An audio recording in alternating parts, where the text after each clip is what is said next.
তোফাজ্জল এক সময় ছাত্রলীগ করতেন। এই যে ছাত্রলীগ করার অপরাধ, সেই অপরাধে তাকে তো হত্যা করা হয়েছে।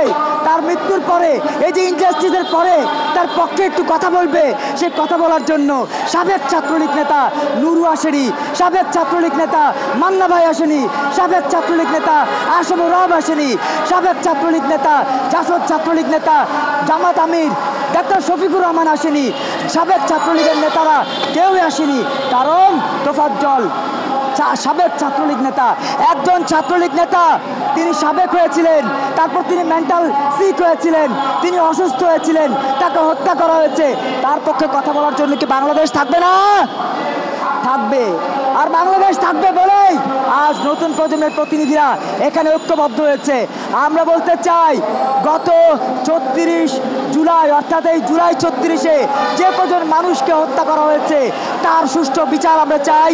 একই সাথে মব জাস্টিসের শিকার গত 16-17 বছরে প্রায় 822 জন ব্যক্তির হত্যাকাণ্ডের বিচার আমরা সুষ্ঠু তদন্তের মধ্যে চাই। আমরা বলতে চাই, এখানে ডিজিএফআই আছে, আমার সাথে কথা বলে গেছে ডিজিএফআই প্রতিনিধি, এখানে এনএসআই প্রতিনিধি আছে, এখানে এসবি সিটিএসবির প্রতিনিধি আছে।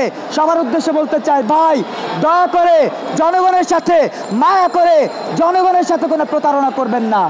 জনগণের সাথে প্রতারণা করলে আপনি আপনার নিজেকে প্রতারিত করছেন। আপনি গোয়েন্দা সংস্থায় চাকরি করেন, আপনি প্রশাসনে চাকরি করেন, যেখানেই আপনি চাকরি করেন না কেন, জনগণের বিরুদ্ধে যাওয়ার কোনো রাইট আপনার নাই। দয়া করে জনগণের পক্ষে কথা বলতে হবে, জনগণের কথা ভাবতে হবে, জনগণের কথা ভাবতে হবে, জনগণকে নিয়ে চিন্তা করতে হবে, যাতে করে কোনোভাবেই দেশের মানুষের অমঙ্গল না হয় আপনার দ্বারা।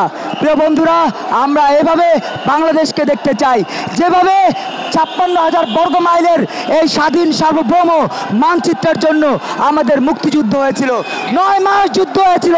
সেই 9 মাস যুদ্ধের পরে আমরা যে বাংলাদেশ পেয়েছি, সেই বাংলাদেশে কোনোভাবেই অন্যায়, অপরাধ, দুর্নীতিকে প্রশ্রয় দেওয়া চলবে না। খুন, সন্ত্রাস, গুমকে প্রশ্রয় দেওয়া চলবে না। আপনারা যদি খুনকে, গুমকে প্রশ্রয় দেন, তাহলে কিন্তু আপনি আপনার নিজের সাথে প্রতারণা করছেন, নিজের সাথে বেইমানি করছেন। এই কারণেই জনগণ, সাধারণ মানুষকে অনুরোধ জানাবো, দয়া করে আমরা যেহেতু আপনার কথা বলি, আমরা যেহেতু আওয়ামী লীগের কথা বলি নাই গত 16-17 বছর, আমরা যেহেতু বিএনপির পক্ষে কখনো ছিলাম না, আমরা যেহেতু জামাতের পক্ষে কখনো ছিলাম না, আমরা যেহেতু নতুন প্রজন্মের প্রতিনিধিরা আলাদা স্বতন্ত্রভাবে আপনার কথা বলছি। চালের দাম বাড়লে আমরা কথা বলি, তরকারির দাম বাড়লে তরকারি নিয়ে মিছিল করি, আমরা গ্যাসের দাম বাড়লে চুলা নিয়ে মিছিল করি। ইতিহাস দেখেন, নতুন ধারার ইতিহাস বলছে আমরা সব সময় আপনাদের পক্ষে ছিলাম। তাহলে আপনারা কেন আমাদের পক্ষে আসবেন না? কেন নতুন ধারার রাজনীতি করবেন না? কেন গিয়ে 2000 টাকার বিনিময়ে, 1 প্যাকেট বিরিয়ানির বিনিময়ে অন্য রাজনৈতিক দলের সাথে কথা বলবেন? কেন আপনি আপনার নিজেকে বিকিয়ে দিবেন? কেন আপনার ভোটটা টাকার বিনিময়ে দিবেন? কেন আপনি জনগণের সাথে, আপনার নিজের সাথে প্রতারণা করবেন? দয়া করে এই সব বিষয়গুলো মাথায় রেখে, এই সব প্রশ্নগুলো মাথায় নিয়ে ঘুমাতে যাবেন। তাহলে দেখবেন নতুন ধারা রাজনীতিকেরা আরও পরিসরে, আরও বড় পরিসরে, আরও বড়ভাবে আওয়াজ তুলবে, আওয়াজ রেইজ করবে। আর সেই আওয়াজের মধ্যে, ভয়েস রেইজের মধ্যে আপনার আওয়াজটাও থাকবে। আপনার আওয়াজ যদি থাকে, আপনার বাড়ি কেউ দখল করতে পারবে না। আপনার আওয়াজ যদি থাকে, আপনার ভাইকে কেউ হত্যা করতে পারবে না। আপনার আওয়াজ যদি থাকে, আপনার বোনকে কেউ ধর্ষণ করতে পারবে না।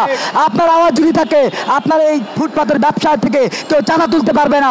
আপনার ভয় যদি থাকে, জনগণ হিসেবে, আপনি একজন সাধারণ মানুষ হিসেবে, আপনার সাথে পুলিশ কখনো দুর্নীতি করে ঘুষ চাইতে পারবে না। আপনার যদি আওয়াজ থাকে, তাহলে সুদ বাড়বে না। আজকে ব্যাংকের সুদ বেড়েছে, জানেন কিনা আমি জানি না। বাংলাদেশ ব্যাংক সুদ বাড়িয়েছে, এই যে সুদ বাড়ছে। আমরা বিশ্বের দ্বিতীয় বৃহত্তম মুসলিম দেশ, এই দেশে আমরা কোনোভাবে সুদকে স্বীকৃতি দিতে পারি না। কি পারে না? আমরা সুদকে স্বীকৃতি দিতে পারি না। আমরা কি ঘুষকে স্বীকৃতি দিতে পারি না?